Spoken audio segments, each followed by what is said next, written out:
जब वो बीच वाले इलाके में पहुंचा तो वहाँ कुछ ही ज़ॉम्बी नजर आए। यहाँ देखकर तो यही लग रहा था कि यहाँ फौज रुकी हुई थी, लेकिन साफ है कि वो भी हार गए। जब उसे समझ नहीं आ रहा था कि कहा जाए, तभी आसमान से एक हेलीकॉप्टर की आवाज आई। उसने बिल्डिंग के शीशे में हेलीकॉप्टर की परछाई देखी। रिक ने तुरंत अपने घोड़े की स्पीड बढ़ाई और उसी तरफ निकल पड़ा। वो घोड़े पर भागते हुए हेलीकॉप्टर का रास्ता देख रहा था। उसे आगे के खतरे का अंदाजा ही नहीं था। ये नजारा देखकर उसके होश उड़ गए। पूरी सड़क ज़ॉम्बी से भरी थी, यहाँ तक कि घोड़ा भी घबरा गया। उसने तुरंत घोड़ा मोड़ा और वापस जाने लगा। पीछे से ज़ॉम्बी किसी लहर की तरह पीछा कर रहे थे, लेकिन तभी रिक ने देखा कि आगे भी बहुत सारे ज़ॉम्बी आ गए हैं। उसके मुंह से एक गाली निकल गई। कुछ ही सेकंड में ज़ॉम्बी उसके बिल्कुल सामने आ गए। उसके इतने बड़े घोड़े को सीधा जमीन पर गिरा दिया गया। रिक भी नीचे गिर पड़ा। क्योंकि ज्यादातर ज़ॉम्बी घोड़े को खाने में लग गए थे, इसलिए रिक को थोड़ा मौका मिल गया। उसने जल्दी से एक ज़ॉम्बी को धक्का दिया और दूसरी तरफ रेंगने लगा। लेकिन जब उसने ऊपर देखा तो आगे का रास्ता बंद था। अब भागने का कोई रास्ता नहीं था। अगर वो पकड़ा जाता तो अंजाम बहुत बुरा होता। रिक के पास कोई चारा नहीं था, इसलिए वो एक टैंक के नीचे रेंगकर चला गया। पीछे से ज़ॉम्बी भी अंदर आने लगे। उसकी तो जान ही निकल गई थी। वो जोर जोर से सांसें ले रहा था। तभी उसने देखा कि टैंक के आगे वाले ज़ॉम्बी भी उसे देख रहे थे। अब सच में बचने का कोई रास्ता नहीं था। रिक ने जल्दी से अपनी बंदूक निकाली और सबसे पास वाले ज़ॉम्बी को मार दिया। बंदूक में बस कुछ ही गोलियां बची थी। लगातार कुछ ज़ॉम्बी को मारने के बाद रिक रुक गया। उसने देखा कि नीचे से ज़ॉम्बी आते जा रहे हैं और ऊपर से भी निकलने का रास्ता बंद है। उसने अपनी आखिरी गोली खुद के लिए बचा ली। ज़ॉम्बी के हाथों जिंदा नोचे जाने से तो यही अच्छा था। फिर रिक ने अपनी पत्नी और बेटे से मन ही मन माफी मांगी। तभी उसने ऊपर देखा और उसे एक रास्ता मिल गया। टैंक के नीचे का ढक्कन खुला हुआ था।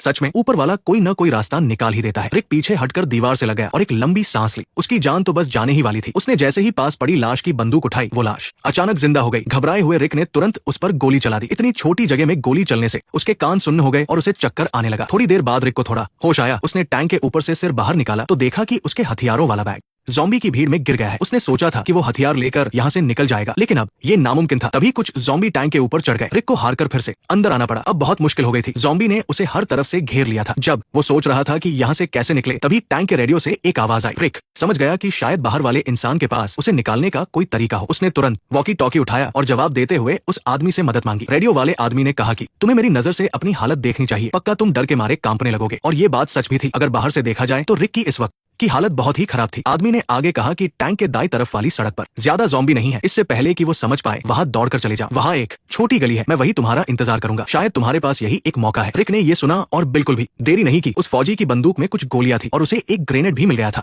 साथ ही उसे एक फावड़ा भी मिल गया। बस फिर क्या था। रिक ने गहरी सांस ली और पूरी हिम्मत जुटाकर ढक्कन खोल दिया। टैंक के ऊपर एक ज़ॉम्बी था। रिक ने फावड़े से एक ही वार में उसे खत्म कर दिया और फिर सड़क की तरफ कूद गया। इस छलांग से उसे अपनी चोट पर दर्द हुआ, लेकिन अभी बस दर्द सहने के अलावा कोई रास्ता नहीं था। वो चलते चलते गोली चलाता रहा और आगे के ज़ॉम्बी को मारता रहा, लेकिन गोलियों की आवाज से और भी ज्यादा ज़ॉम्बी वहां आ गए। अभी बात करने का टाइम नहीं है, यहाँ से निकलना सबसे जरूरी है। वो आदमी उसे लेकर एक गली में भागा। वो लगभग 10 मीटर ही आगे गए होंगे कि वहां एक सीढ़ी दिखी। ग्लेन पहले ऊपर चढ़ गया। अगर वो थोड़ा भी लेट होते तो ज़ॉम्बी उन्हें चीर कर रख देते। खैर, दोनों किसी तरह से बचते बचाते दूसरी मंजिल पर पहुंच गए। वो हाफ रहे थे। ऐसा डरावना एक्सपीरियंस लाइफ में एक बार ही काफी है। फिर दोनों ने एक दूसरे को अपना नाम बताया। उस आदमी का नाम ग्लेन था। ग्लेन ने तुरंत देखा कि नीचे के ज़ॉम्बी सीढ़ियों पर चढ़ने लगे हैं। उनके पास कोई और रास्ता नहीं था, इसलिए वो और ऊपर चढ़ने लगे, लेकिन ये कुछ ज्यादा ही ऊंचा था। ग्लेन ने मजाक में कहा कि अगर हम मरे तो कम से कम गिरकर मरेंगे। आधे घंटे बाद वो सीढ़ियों से होते हुए एक दूसरे घर की छत पर पहुंच गए और फिर एक रास्ते से ग्राउंड फ्लोर पर आ गए। ग्लेन ने अपना वॉकी टॉकी निकाला और बोला कि मैं एक आदमी और बहुत सारे ज़ॉम्बी लेकर आ रहा हूँ, दरवाजा खोलो। साफ था कि ग्लेन की यहाँ एक टीम थी। जब वो ग्राउंड फ्लोर पर पहुंचे तो आगे दो ज़ॉम्बी उनका रास्ता रोके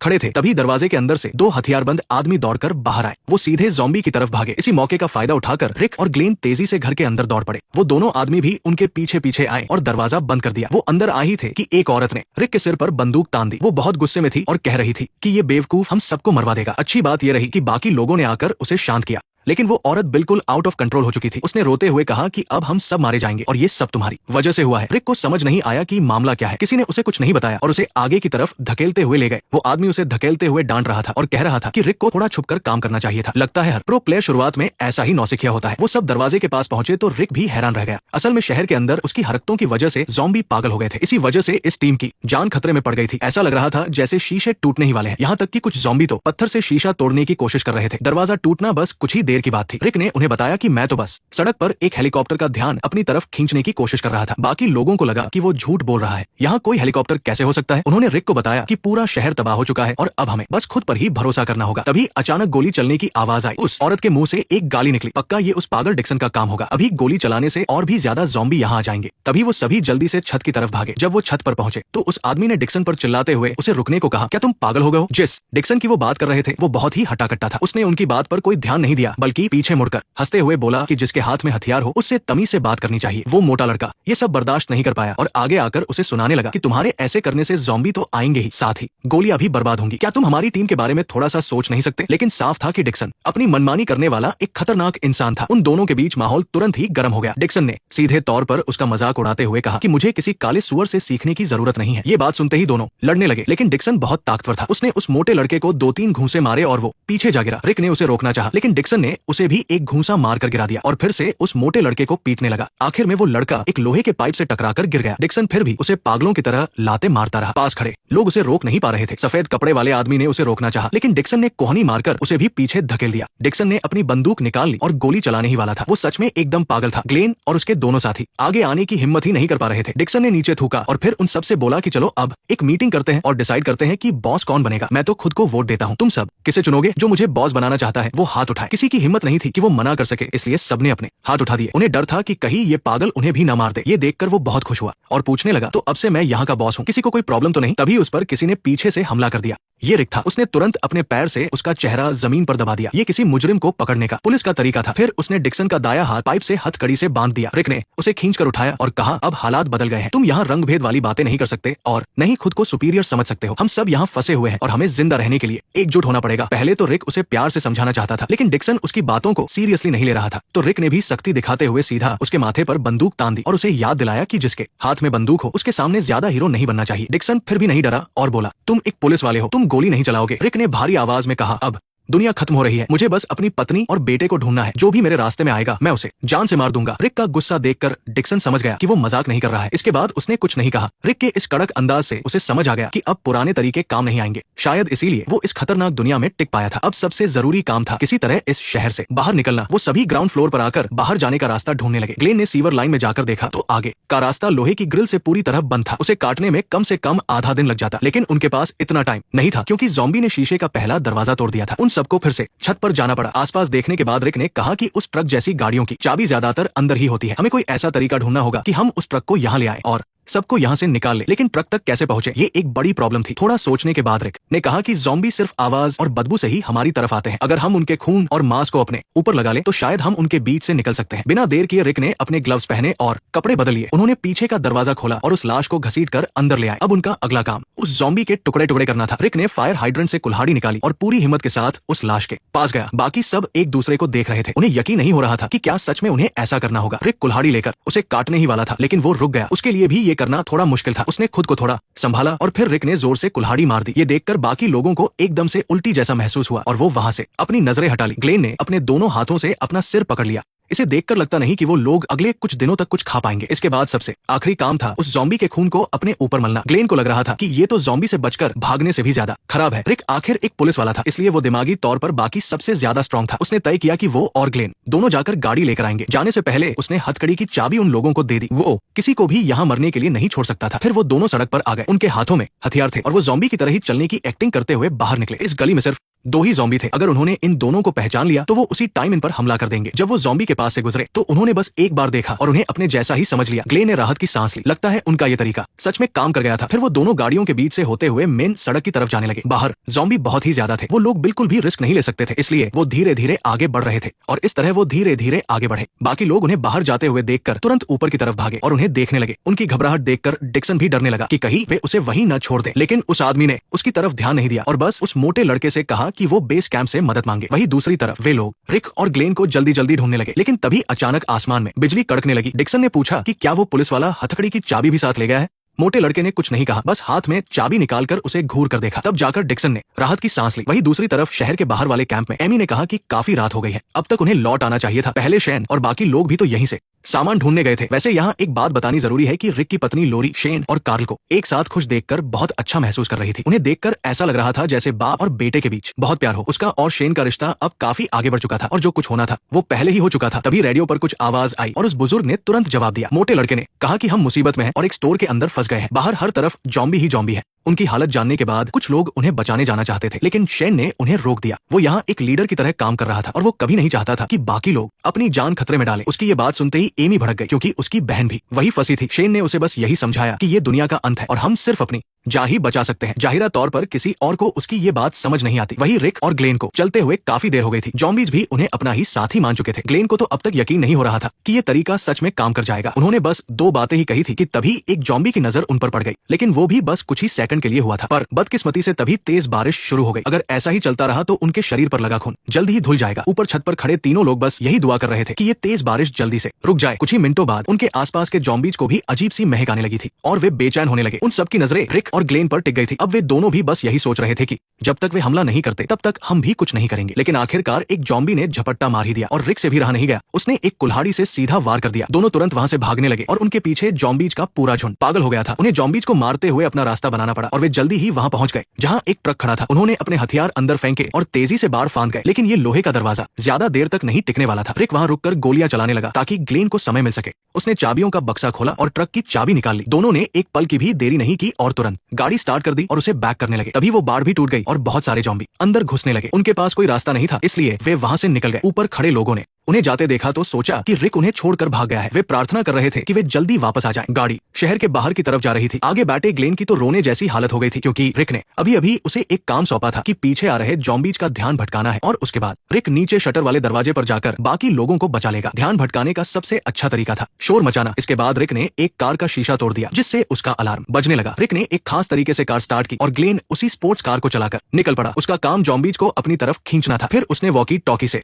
छत पर खड़े अपने साथियों से बात की और उन्हें तुरंत नीचे शटर वाले दरवाजे के पास इंतजार करने को कहा। उन लोगों ने भी बिना देरी किए नीचे जाना शुरू कर दिया। डिक्सन घबरा गया और चिल्लाकर कहने लगा कि कोई उसे छोड़कर न जाए, लेकिन उन लोगों ने उसकी एक न सुनी। लेकिन सबसे पीछे भाग रहे उस मोटे लड़के को उस पर तरस आ गया। वो अंदर ही अंदर बहुत बेचैन था। डिक्सन वही खड़ा लगातार उसे खोलने के लिए गिड़गिड़ा रहा था। तब उस मोटे लड़के को वापस मुड़कर उसकी हथकड़ी खोलने का फैसला करना पड़ा, लेकिन सीढ़ियों से उतरते वक्त एक बड़ी गड़बड़ हो गई। उसके हाथ से फिसलकर चाबी सीधा गटर के अंदर जा गिरी। ये देखकर डिक्सन गालियां देने लगा। उसे लगा कि इस लड़के ने जानबूझकर ऐसा किया है। मोटे लड़के ने बस माफ कर दो कहा और तेजी से वहां से भाग गया। अब वहां सिर्फ डिक्सन पागलों की तरह चिल्ला रहा था। मोटे लड़के को अब भी बहुत पछतावा हो रहा था। उसने जाते जाते छत का दरवाजा बाहर से लॉक कर दिया ताकि जॉम्बीज ऊपर ना आ सके। बाकी सभी लोग नीचे शटर के पास पहुंच चुके थे। वे एकदम तैयार खड़े थे कि जैसे ही ट्रक वहां पहुंचेगा वे तुरंत शटर खोल देंगे। इसी बीच ग्लेन अपनी स्पोर्ट्स कार लेकर सड़कों पर घूम रहा था और उसने जॉम्बीज का ध्यान अपनी तरफ खींच लिया था। उसे डर था कि जॉम्बीज पीछे न छूट जाए, इसलिए वो जानबूझकर रुक रुक कर उनका इंतजार कर रहा था। जब वे सब पास आ जाते तभी वो गाड़ी आगे बढ़ाता। उसका ये प्लान बिल्कुल भी फेल नहीं होना चाहिए था, वरना अंजाम बहुत बुरा हो सकता था। वो मोटा लड़का भी ग्राउंड फ्लोर पर पहुंच चुका था। जॉम्बीज दरवाजा तोड़कर अंदर आ गए थे। अब उनके पास बिल्कुल भी समय नहीं था। लेकिन तभी अच्छी बात यह हुई कि रिक ट्रक लेकर वहां पहुंच गया और उसने ट्रक का पीछे वाला हिस्सा दरवाजे के एकदम करीब लगा दिया। मोटे लड़के ने भागकर कहा कि जल्दी चलो, जॉम्बीज पीछे से आ रहे हैं। रिक भी बाहर से शटर खटखटा रहा था।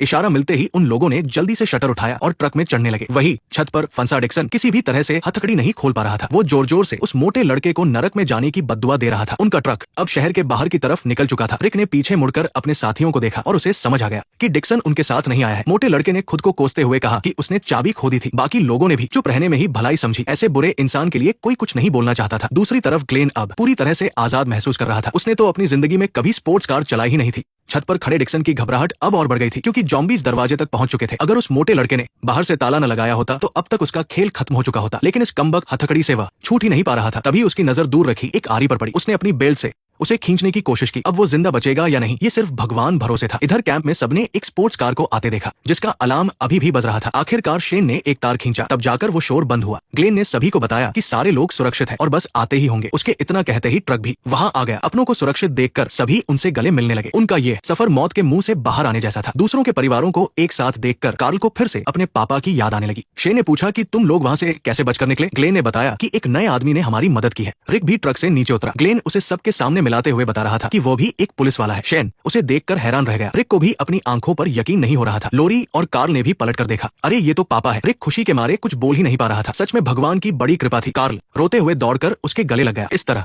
वो पूरा परिवार एक दूसरे से लिपट कर रोने लगा। हर कोई इस चमत्कार को देखकर हैरान था। सिर्फ शेन को अंदर ही अंदर थोड़ा अजीब लग रहा था। जब रिक ने उसकी तरफ देखा तो उसने भी किसी तरह बस हल्की सी मुस्कान दे दी। रात के समय जब सब लोग आग के पास बैठे थे तो रिक ने अपनी आपबीती सुनाई। उसने शेन का भी बहुत शुक्रिया अदा किया। तभी उन्होंने डिक्सन के बारे में भी बात की। डिक्सन का एक छोटा भाई भी है, डैरिल, जो उस वक्त शिकार पर गया हुआ था। रिक ने सारी जिम्मेदारी अपने सिर ले ली और कहा कि वो कल डैरिल को सब कुछ बता देगा। इस रात रिक और उसका परिवार आखिरकार एक हो गया था। इससे उसके मन को बहुत शांति मिली। लेकिन शेन गाड़ी की छत पर बैठकर पूरी रात नहीं सो पाया। अगली सुबह जब रिक उठा तो उसने महसूस किया कि वो बहुत लंबे समय बाद इतने चैन से सोया है। जब वो बाहर आया तो सब अपने अपने काम में लगे हुए थे। वो अपनी पत्नी के पास गया और उससे बातें करने लगा। लेकिन तभी जंगल से उनके बेटे के चिल्लाने की आवाज आई। टीम के सभी हथियारबंद लोग तुरंत हथियार लेकर अंदर दौड़े। गनीमत है कि बच्चा बिल्कुल ठीक था। जब उन्होंने वहां जाकर देखा तो एक जॉम्बी एक हिरण को खा रहा था। उन लोगों ने बिना सोचे समझे उस जॉम्बी को मारना शुरू कर दिया। जब तक उस बुजुर्ग आदमी ने उसका सिर धड़ से अलग नहीं किया तब तक वो नहीं रुका। सब लोग यही सोच रहे थे कि आखिर ये जॉम्बीज इतने घने जंगल में क्या कर रहे हैं। क्या शहर में उनके लिए खाने को कुछ नहीं बचा है। तभी जंगल से कुछ और आवाजें आने लगी। वे लोग तुरंत सतर्क हो गए। लेकिन वहां से एक ऐसा आदमी बाहर निकला जिसके हाथ में क्रॉसबो था। वो आते ही गालियां देने लगा कि इस जॉम्बी ने उसके मारे हुए हिरण को गंदा कर दिया है। फिर उसने गुस्से में उस जॉम्बी को लात भी मारी। साफ पता चल रहा था कि वो आदमी बहुत ही गुस्सैल स्वभाव का है। उसने कहा कि अगर जॉम्बी के काटे हुए हिस्से को काट कर अलग कर दें तो बाकी का मांस खाया जा सकता है। लेकिन वहां मौजूद बाकी लोग ऐसा कोई रिस्क नहीं लेना चाहते थे क्योंकि उन्हें जॉम्बी वायरस के फैलने का डर था। अभी तक सबको बस यही पता था कि जॉम्बी के काटने से ही कोई संक्रमित होता है। किसी को भी इसके फैलने के दूसरे तरीके नहीं पता थे। तभी जॉम्बी का कटा हुआ सिर फिर से हिलने लगा। डैरिल को मजबूरन उस पर एक और तीर चलाना पड़ा। फिर उसने सबका मजाक उड़ाते हुए कहा कि क्या तुम्हें इतना भी नहीं पता कि जॉम्बी को मारने के लिए उसका सिर कुचलना पड़ता है। रिक उस नौजवान को देख रहा था। उसे समझ आ गया कि ये आदमी बहुत ही अड़ियल किस्म का है। रिक ने उसे साफ साफ बता दिया कि उसका भाई डिक्सन किस हालत में है। जब डैरिल को पता चला कि उन्होंने उसके भाई को वही छोड़ दिया है तो वो अपना गुस्सा रोक ही नहीं पाया। वो हमला करने ही वाला था कि शेन ने उसे धक्का देकर जमीन पर गिरा दिया। डैरिल का गुस्सा बिल्कुल उसके भाई जैसा था जो एकदम से भड़क जाता है। वो अपना चाकू निकालकर उन पर वार करने ही वाला था कि रिक, जो कि एक पुलिस वाला था, उसने शेन के साथ मिलकर बड़ी आसानी से उसे काबू कर लिया। रिक ने उसके पास बैठकर कहा कि मैं इस बारे में तुमसे शांति से बात करना चाहता हूँ। क्या तुम ऐसा कर सकते हो। जब डैरिल ने हाथ पैर मारना बंद कर दिया तब जाकर शेन ने उसे छोड़ा। रिक ने आगे कहा कि तुम्हारे भाई को हथकड़ी लगाना हमारी कोई मजबूरी नहीं थी। वो बाकी लोगों के साथ सही से पेश नहीं आ रहा था। तभी मोटे लड़के ने बीच में टोकते हुए कहा कि ये रिक की गलती नहीं है बल्कि मैंने ही वो चाबी खो दी थी। उसने डैरिल को यह भी बताया कि जाने से पहले मैंने छत के दरवाजे पर ताला लगा दिया था, इसलिए कोई भी जॉम्बी वहां नहीं आ सकता। ये सुनकर डैरिल को थोड़ी तसल्ली हुई। उसे तो लगा था कि उसका भाई मर चुका है। उसने तुरंत उस जगह के बारे में पूछा ताकि वो उसे बचा सके। रिक ने कहा कि मैं तुम्हें वहां लेकर चलूंगा। लोरी को रिक का ये फैसला बिल्कुल पसंद नहीं आया। यहाँ तक कि शेन को भी ये बेवकूफी लग रही थी कि किसी और के लिए वो अपनी जान जोखिम में क्यों डाल रहा है। रिक ने सबको समझाया कि इस पूरी बात की शुरुआत मेरी वजह से हुई है। हम किसी इंसान को ऐसे नहीं छोड़ सकते, वो वहाँ भूखा मर जाएगा। इसके तुरंत बाद रिक ने ग्लेन की तरफ देखा। उसके ऐसा करने का मतलब साफ था कि उसे इस एशियाई लड़के पर पूरा भरोसा है। ग्लेन ने पहले तो थोड़ा आनाकानी की लेकिन फिर वो रास्ता दिखाने के लिए मान गया। आखिर में उस मोटे लड़के ने भी उनके साथ जाने का फैसला कर लिया। शायद इसी को एक सच्चे लीडर की पहचान कहते हैं। डैरिल जैसे अड़ियल इंसान को तो सिर्फ रिक ही मना सकता था। इस टीम का लीडर शेन था जो रिक के वहां वापस जाने के एकदम खिलाफ था। अगर उसी दौरान जॉम्बीज ने उन पर हमला कर दिया तो वे क्या करेंगे। रिक ने कहा कि कैंप को बचाने के लिए बहुत सारे हथियारों की जरूरत है। मैं पुलिस स्टेशन से ढेर सारी बंदूकें लेकर आया था जो रास्ते में ही छूट गई। अगर हमें वे मिल जाएं तो हम इस कैंप को और भी अच्छे से सुरक्षित रख सकते हैं। उसकी ये बात सुनकर शेन को सारी चीजें समझ में आ गई। फिर से शिकायत करना शुरू कर दिया। तुमने अभी तो हमें ढूंढा था और अब फिर से वापस जा रहे हो। खतरा मोल लेने के लिए उन बंदूकों और उस आदमी को छोड़ दो। उनके लिए अपनी जान खतरे में डालना ठीक नहीं है। रिक ने समझाया कि मुझे एक आदमी और एक बच्चा मिला था। अगर उन्होंने मुझे पनाह न दी होती तो मैं कब का मर चुका होता और हम कभी मिल नहीं पाते। उस बैग में उससे बात करने के लिए एक खास वॉकी टॉकी भी है। मुझे उन्हें बताना होगा कि वे अटलांटा न जाएं। वैसे रिक के पास वापस जाने के बहुत से कारण थे और सब उसकी जिम्मेदारी से जुड़े थे। फिर उसने छोटे कार्ल को अलविदा कहा। अपने बेटे की नजरों में उसका पिता एक निडर और सच्चा हीरो था। शायद यही एक अच्छे पिता की पहचान है। चारों ने बिना समय बर्बाद किए सफर शुरू किया और अटलांटा पहुंच गए। वहां उन्होंने अपनी गाड़ी को रेलवे ट्रैक के पास खड़ा कर दिया ताकि भागने में आसानी हो। आगे का रास्ता उन्हें पैदल ही तय करना था। वे जल्दी ही उस डिपार्टमेंटल स्टोर पर पहुंच गए जिसके अंदर सिर्फ एक ज़ॉम्बी था। बिना शोर किए डैरिल ने सीधा अपने क्रॉसबो से उसका काम तमाम कर दिया। कुछ ही मिनटों के बाद वे छत पर पहुंच गए। मोटे लड़के ने दरवाजे का ताला तोड़ा और डैरिल सबसे पहले अंदर भागकर अपने भाई को देखने गया। लेकिन वहां पहुंचकर वो गुस्से से पागल हो गया। जमीन पर सिर्फ एक आरी और एक कटा हुआ हाथ पड़ा था। डैरिल ने गुस्से में अपना क्रॉसबो सीधा मोटे लड़के पर तान दिया। जाहिर है रिक उसे ऐसा नहीं करने देता। उसने डैरिल से साफ कह दिया कि वो गोली चलाने में बिल्कुल नहीं हिचकिचाएगा। उसे कोई परवाह नहीं कि इससे ज़ॉम्बी आ जाएंगे। तब जाकर डैरिल शांत हुआ। असल में वो मोटे लड़के से नफरत नहीं करता था, वो बस अपना गुस्सा निकाल रहा था। वो अपने भाई की हरकतों को सबसे अच्छी तरह जानता था। फिर उसने मोटे लड़के से एक रुमाल मांगा ताकि वो उस कटे हुए हाथ को लपेट सके। ऐसा लग रहा था कि आरी की धार बहुत कम थी, इसलिए उसके भाई ने अपना हाथ काटने का फैसला किया। उसने शांति से देखा कि जमीन पर खून बहुत कम है। डिक्सन ने जरूर खून रोकने का कोई तरीका निकाल निकाल लिया होगा। उन सबको खून के निशानों का पीछा करना पड़ा जो उन्हें एक दरवाजे तक ले गए। डैरिल आगे बढ़ते हुए उसे आवाज लगाता रहा लेकिन कोई जवाब नहीं मिला। रास्ते में बस कुछ ज़ॉम्बीज की लाशें पड़ी थी। उसे अपने भाई की ताकत का अंदाजा था। एक हाथ से उन्हें मारना उसके लिए कोई बड़ी बात नहीं थी। इसके बाद रिक को एक मेज पर एक गर्म करने वाला लोहे का रॉड मिला जिस पर थोड़ी सी चमड़ी चिपकी हुई थी। शायद डिक्सन ने खून रोकने के लिए इसी का इस्तेमाल किया था। आखिर में उन्होंने देखा कि खून के निशान एक खिड़की तक जा रहे थे। वो पक्का इसी सीढ़ी से बाहर गया होगा। अगर वो बाहर गया है तो इतनी गंभीर चोट के साथ उसका जिंदा बचना बहुत मुश्किल है। हो सकता है वो सड़क पर ही बेहोश हो गया हो। बाकी लोग हजारों ज़ॉम्बीज का सामना करने का खतरा नहीं उठाना चाहते थे लेकिन डैरिल खुद बाहर जाकर उसे ढूंढने की जिद करने लगा। रिक ने उसे रोका और फिर से दोनों के बीच बहस शुरू हो गई। रिक ने कहा कि मैं समझता हूँ कि वो तुम्हारा परिवार है। मैंने भी बड़ी मुश्किल से अपने परिवार को ढूंढा है। मैं तुम्हारी भावनाएं समझ सकता हूँ लेकिन उसे जैसी चोट लगी है वो ज्यादा दूर नहीं जा पाया होगा। हम आसपास ढूंढ सकते हैं लेकिन इस तबाही के दौर में हमें अपना दिमाग हमेशा शांत रखना होगा। अगर वो नहीं मिला तो हम यहाँ से निकल जाएंगे। शायद डैरिल का जन्म ही रिक का दाया हाथ बनने के लिए हुआ था और सिर्फ रिक ही था जो उसे शांत कर सकता था। दोपहर होने तक उन्होंने हर जगह छान मारी लेकिन डिक्सन कहीं नहीं मिला। हालांकि उन्होंने खतरा उठाकर बंदूकों वाला वो बैग जरूर वापस ले लिया। जब वो रेलवे ट्रैक के पास पहुंचे तो उन्होंने देखा कि उनकी गाड़ी वहां से गायब थी। रिक का अंदाजा था कि हो सकता है डिक्सन ही उसे चलाकर ले गया हो। डैरिल को कुछ गड़बड़ लगी। वो अपने भाई का गुस्सा जानता था। हो सकता है वो अब तक बदला लेने के लिए कैंप वापस पहुंच गया हो और जब ये लोग बाहर थे उसी दौरान कैंप में भी कुछ ऐसा हुआ था। शेन हमेशा की तरह कार्ल को पानी में खेलने के लिए ले गया था, ठीक वैसे ही जैसे वो अपने खुद के बेटे को ले जाता हो। तभी लोरी वहां आ गई और बहुत ही रूखेपन से अपने बेटे को वापस बुला लिया। जब बेटा दूर चला गया तो लोरी ने शेन को साफ लफ्जों में बता दिया कि अब हमारे बीच सब खत्म हो चुका है, इसलिए तुम मुझसे और मेरे बेटे से दूर रहो। मेरा पति वापस आ चुका है। शेन कुछ पल के लिए एकदम सुन्न रह गया। ये उसके साथ बहुत नाइंसाफी थी। दुनिया खत्म होने के बाद से वो लगातार लोरी और कार्ल की रक्षा कर रहा था। उसे कभी नहीं लगा था कि रिक सच में जिंदा लौट आएगा। वही पानी के दूसरी तरफ 4 औरतें मिलकर आदमियों के कपड़े धो रही थी। वे हंस बोल रही थी और तबाही से पहले की अपनी अच्छी जिंदगी को याद कर रही थी। उनकी हंसी सुनकर पीछे से एक आदमी वहां आया। वो छोटे बालों वाली औरत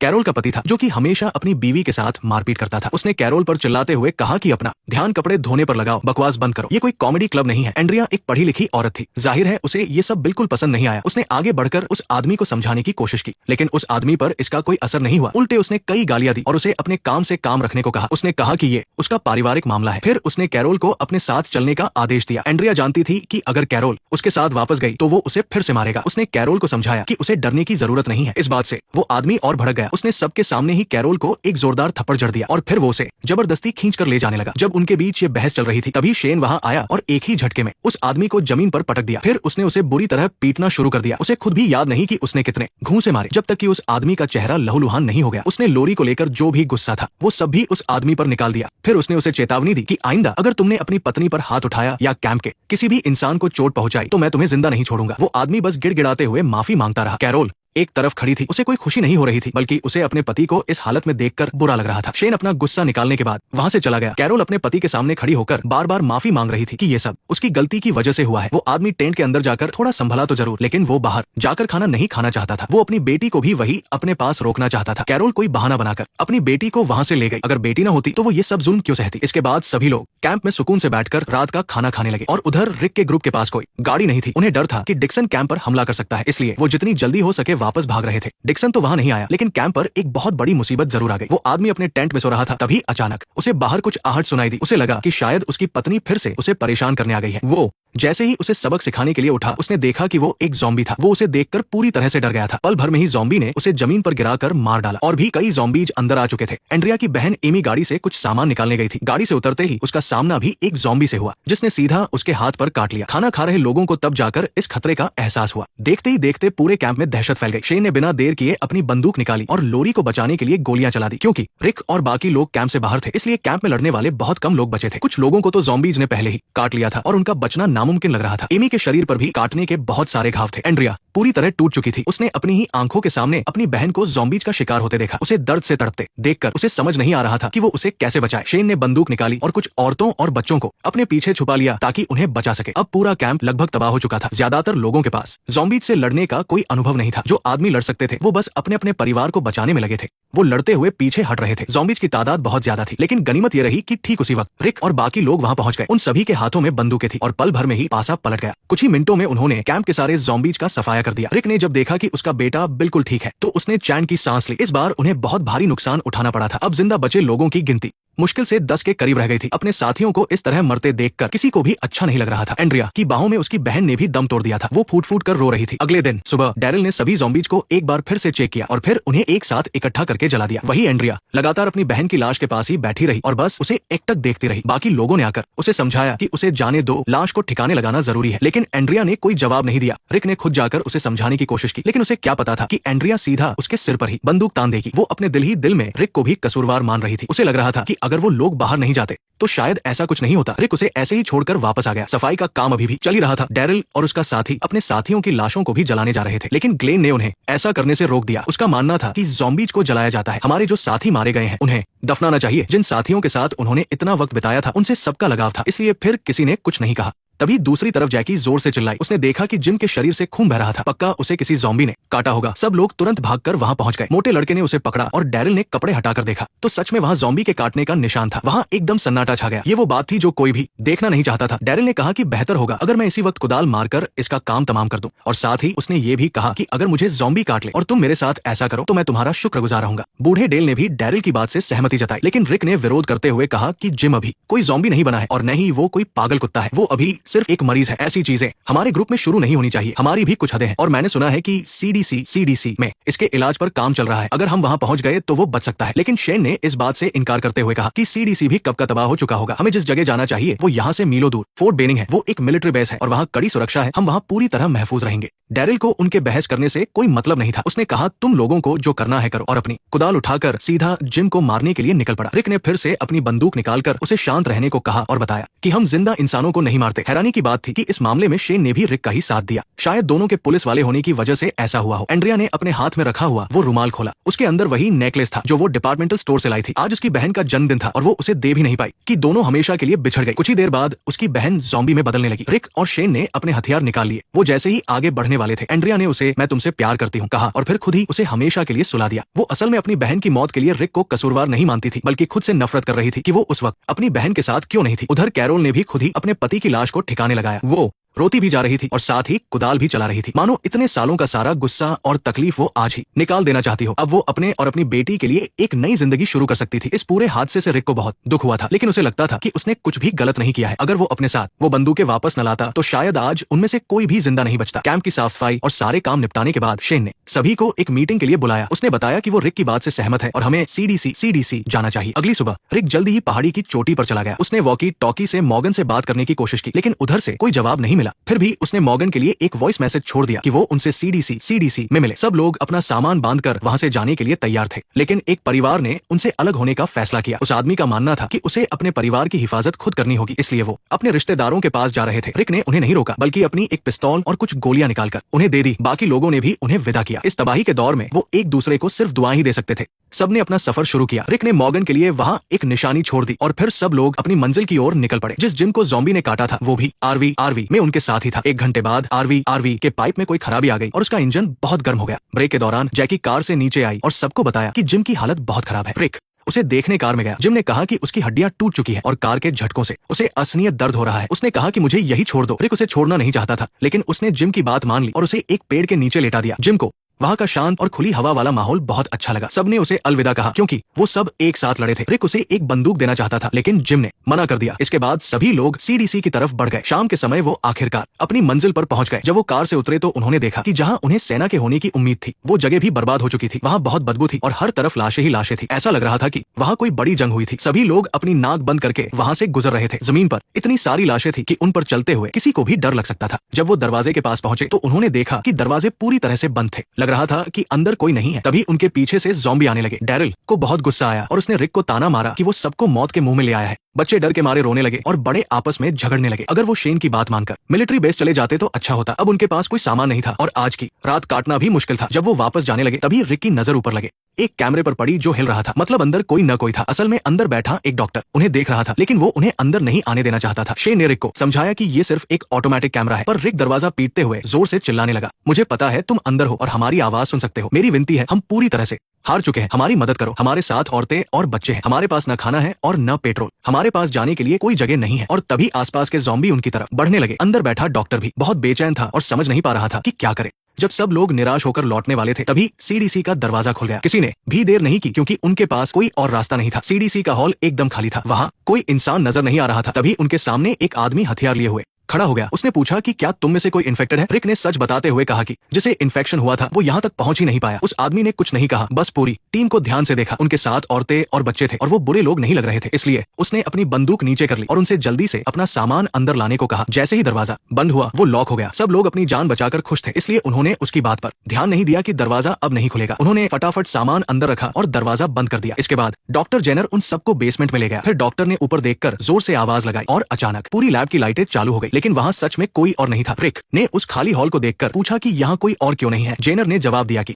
अब यहाँ सिर्फ मैं ही बचा हूँ। किसी को उसकी बात पर यकीन नहीं हुआ। जेनर ने माफी मांगते हुए कहा कि आप सब यहाँ ये सोचकर आए होंगे कि सरकार कोई वैक्सीन बना लेगी और आपकी रक्षा करेगी, पर अब आपको सिर्फ निराशा ही मिलेगी। जब सब लोगों ने इस कड़वे सच को मान लिया तो उन सब ने वहाँ इस तबाही के बाद का सबसे शानदार खाना खाया। जेनर ने बताया कि जब हालात बिगड़े तो यहाँ के सब लोग अपने परिवारों को ढूंढने चले गए। बाद में हालात बहुत ज्यादा खराब हो गए और सेना भी हार गई। शेन को यकीन नहीं हुआ। उसने पूछा, क्या सच में सब चले गए? जेनर ने आगे कहा कि बहुत से लोग बाहर की दुनिया का सामना नहीं कर पाए और कोई रास्ता न होने के कारण उन्होंने खुदकुशी कर ली। बस मैं ही लगातार काम करता रहा ताकि इस वायरस का कोई इलाज ढूंढ सकूं। डिनर करने के बाद जेनर ने सबको उनके कमरों में पहुंचाया। सबसे अच्छी बात यह थी कि वहां उन्हें गर्म पानी से नहाने का मौका मिला। रिक ने अकेले में जेनर से मिलकर उसे धन्यवाद कहा और बाहर की दुनिया के बारे में बात की। वही उसकी पत्नी लोरी अकेली लिविंग रूम में किताबें देख रही थी। शेन भी वहां आ गया और उसे देखने लगा। शराब पीने की वजह से शेन की हिम्मत बढ़ गई थी। वो लोरी से अच्छे से बात करना चाहता था। उसे समझ नहीं आ रहा था कि लोरी अब इतनी रूखी क्यों हो गई है। लोरी ने शेन को ताना मारा कि उसने झूठ बोला था कि रिक मर चुका है। शेन को यह सुनकर बहुत बुरा लगा। उसने लोरी को समझाया कि वो सच में रिक को बचाने अस्पताल गया था। वहां सेना मरीजों को मार रही थी और उसी ने रिक को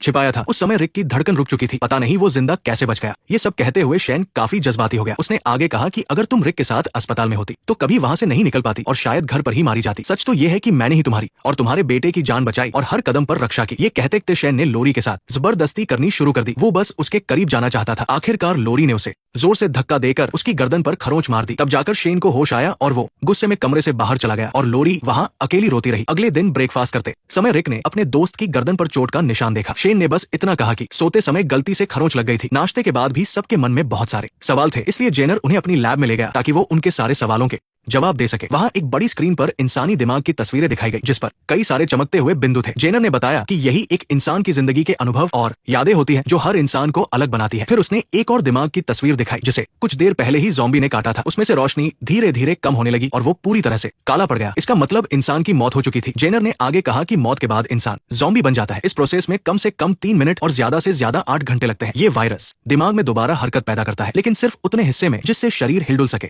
असल में उनमें कोई जान नहीं होती। उन्हें मारने का इकलौता तरीका उनके दिमाग को खत्म करना है। सबको ये बात समझ आ गई थी, पर वो ये जानना चाहते थे कि इसका कोई इलाज है या नहीं। जेनर ने मायूस होकर बताया कि अभी तक इसका कोई इलाज नहीं है। मेरे सीनियर से संपर्क टूट चुका है और मैं यहाँ पिछले 1 महीने से अकेला हूँ। ऐसा लगता है कि सरकार और बाकी रिसर्च सेंटर भी तबाह हो चुके हैं। ये सुनकर सब बहुत निराश हो गए। ये सोचकर ही उन्हें डर लग रहा था कि अब पूरी जिंदगी इसी भयानक दुनिया में बितानी पड़ेगी। तभी समझदार डेल की नजर दीवार पर चल रहे टाइमर पर पड़ी। उसने पूछा कि जब ये टाइमर 0 हो जाएगा तो क्या होगा? जेनर ने बताया कि नीचे रखे जनरेटर का फ्यूल खत्म होने वाला है। इतना कहकर वो वहां से चला गया। रिक ने सिस्टम के एआई से पूछा कि पावर खत्म होने पर क्या होगा? सिस्टम ने जवाब दिया कि पावर खत्म होने पर पूरी जगह को डिकंटामिनेट कर दिया जाएगा। उन्हें समझ नहीं आया कि इसका क्या मतलब है, लेकिन रिक सबको फ्यूल टैंक के पास ले गया और सच में फ्यूल लगभग खत्म होने वाला था। तभी हॉल की सारी लाइटें भी बंद हो गई। जेनर ने आकर बताया कि अगर सिर्फ आधा घंटा बचा हो तो सिस्टम फालतू की पावर सप्लाई बंद कर देता है। उसने सबको ये सच भी बता दिया कि पावर खत्म होने के बाद हम सबको यही मरना होगा। रिक समझ गया कि खतरा है। उसने तुरंत अपनी पत्नी से सामान पैक करने को कहा ताकि वो वहां से निकल सके। सब लोग जल्दी जल्दी तैयारी करने लगे। तभी हॉल में सायरन बजने लगा और अनाउंसमेंट हुई कि डिकंटामिनेशन में बस कुछ मिनट बचे हैं। जेनर ने एक बटन दबाया जिससे मेन दरवाजा पूरी तरह लॉक हो गया। साफ था कि वो सबको अपने साथ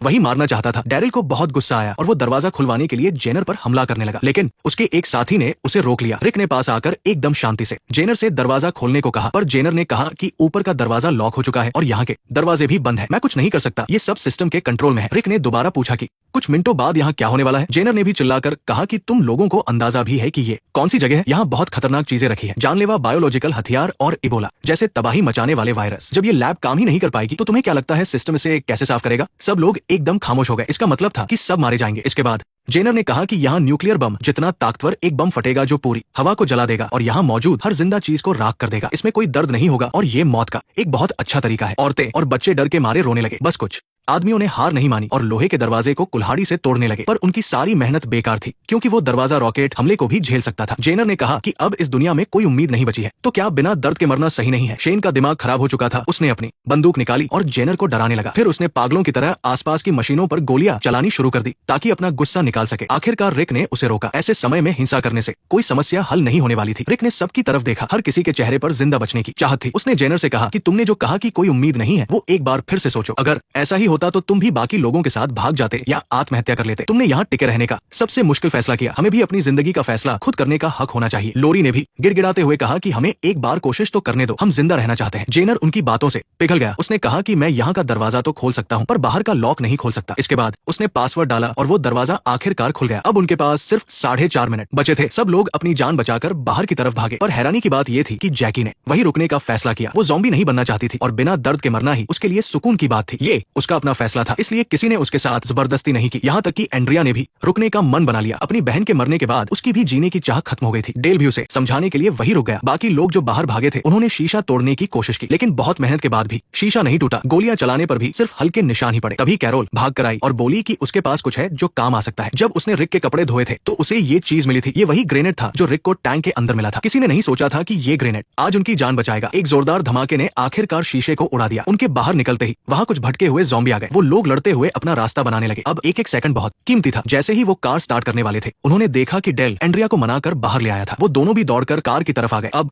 सिर्फ 10 सेकंड बचे थे और कार भगाने का टाइम नहीं था। लोरी ने जोर से चिल्लाते हुए सबको नीचे झुकने को कहा। रिक ने भी कार के अंदर बैठे लोगों को तुरंत सिर नीचे करने को कहा। तभी एक बहुत बड़ा धमाका हुआ। पूरा सीडीसी किसी उबलते हुए ज्वालामुखी की तरह फट पड़ा। अच्छी बात यह थी कि धमाके का असर बहुत दूर तक नहीं हुआ। जब धमाका रुका तो उन्होंने देखा कि किसी को भी गंभीर चोट नहीं आई थी। वो सब जिंदा बच गए थे। अब वो लोग शेन के बताए मिलिट्री बेस की तरफ जाने के अलावा कुछ नहीं कर सकते थे। और इसी के साथ द वॉकिंग डेड का पहला सीजन खत्म हो जाता है।